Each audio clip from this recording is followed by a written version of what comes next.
నమస్తే, welcome back to కుమారీశం. ఈ రోజు మనం వెల్లుల్లి కాకరకాయ ఫ్రై ఎలా తయారు చేయాలో చూద్దామండి. ఇది కాకరకాయ ప్రత్యేకమైన రుచి, వెల్లుల్లి అరోమా కలిపిన క్రిస్పీ టేస్టీ వంటకం. ఇది చేదనేది లేకుండా చాలా టేస్టీగా ఉంటుంది. మరి దీన్ని ఎలా తయారు చేయాలో చూసేద్దాం, వచ్చేయండి. దీనికోసమని ఒక 1/2 కిలో కాకరకాయలు అయితే తీసుకుని వాటిని వాష్ చేసుకుని ఈ విధంగా కొంచెం మందంగా అయితే కట్ చేసుకుని రెడీగా పెట్టుకోండి. ఇప్పుడు ఒక పెద్ద గిన్నె తీసుకుని అందులో మనం ముందుగా కట్ చేసుకున్న కాకరకాయ ముక్కలన్నింటినీ కూడా గిన్నెలో అయితే వేసేసుకోవాలి. ఇప్పుడు ఇందులోని ఒక 1/2 టేబుల్ స్పూన్ పసుపు, 1 టేబుల్ స్పూన్ ఉప్పు కూడా వేసుకుని బాగా కలిసేలాగా అయితే కలిపేసుకోండి. వీడియోలో చూపించిన విధంగా అయితే మనం కలిపేసుకోవాలి. ఇప్పుడు దీన్ని మూత అయితే పెట్టేసి ఒక 1/2 అవర్ కానీ 1 అవర్ కానీ సైడ్ అయితే పెట్టేసుకోండి. తర్వాత ఈ లోపల ఒక రోల్ తీసుకుని లేదా చిన్న మిక్సీ జార్ తీసుకుని అందులో ఒక 2 టేబుల్ స్పూన్ ధనియాలు, 1 టేబుల్ స్పూన్ జీలకర్ర వేసుకుని దాన్ని కొంచెం మెత్తగా కచ్చా పిచ్చగా పౌడర్ కింద అయితే చేసేసుకోవాలి.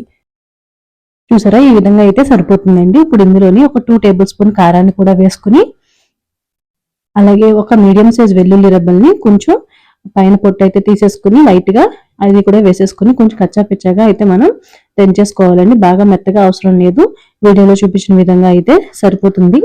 చూడండి, ఇక్కడ నేను చూపిస్తున్నాను కదా, ఈ విధంగా అయితే సరిపోతుంది. ఇప్పుడు ఇందులోనే ఒక 2 టేబుల్ స్పూన్ వెండి కొబ్బరి కూడా వేసుకుని దాన్ని కూడా బాగా అయితే మరొకసారి మనం ఈ విధంగా దంచేసుకుని చూసారా, ఈ విధంగా అయ్యేంత వరకు అయితే మనం దంచుకుని అయితే సైడ్ అయితే ఉంచేసుకోవాలి. ఇప్పుడు మనం ముందుగా రెడీ చేసి పెట్టుకున్న కాకరకాయ ముక్కల్ని తీసుకుని చూసారా, ఇలా చేత్తో పట్టుకుంటే వాటర్ అంటుకున్నదంటే మన కాకరకాయ ముక్కలు అనేది రెడీ అయిపోయినట్టండి.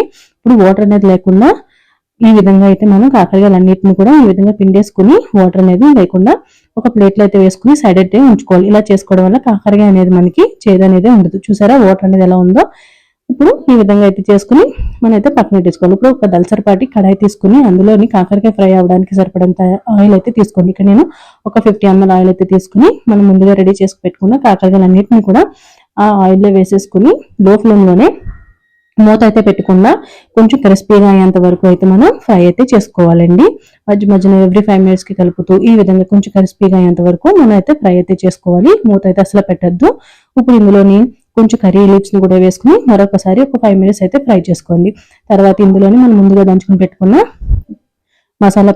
మసాలా పౌడర్ని కూడా వేసేసుకుని మరి ఒకసారి బాగా కలిసేలాగైతే కలిపేసుకుని ఒక 10 minutes అయితే ఫ్రై చేసుకోండి. తర్వాత ఇందులో మీ రుచికి సరిపడా సాల్ట్ అయితే వేసుకుని మరొకసారి బాగా కలిపేసుకుని ఇప్పుడు లో ఫ్లేమ్లోనే ఒక 5 minutes అయితే ఫ్రై చేసుకోండి. అంతేనండి, ఎంతో క్రిస్పీగా టేస్టీగా ఉండే మన వెల్లుల్లి కాకరకాయ ఫ్రై అనేది రెడీ అయిపోయింది. మరి మీకు ఈ రెసిపీ ఎలా అనిపించింది అనేది నా కామెంట్ సెక్షన్లో అయితే కామెంట్ చేయండి. చేదు అనేది అయితే అసలు ఉండదు.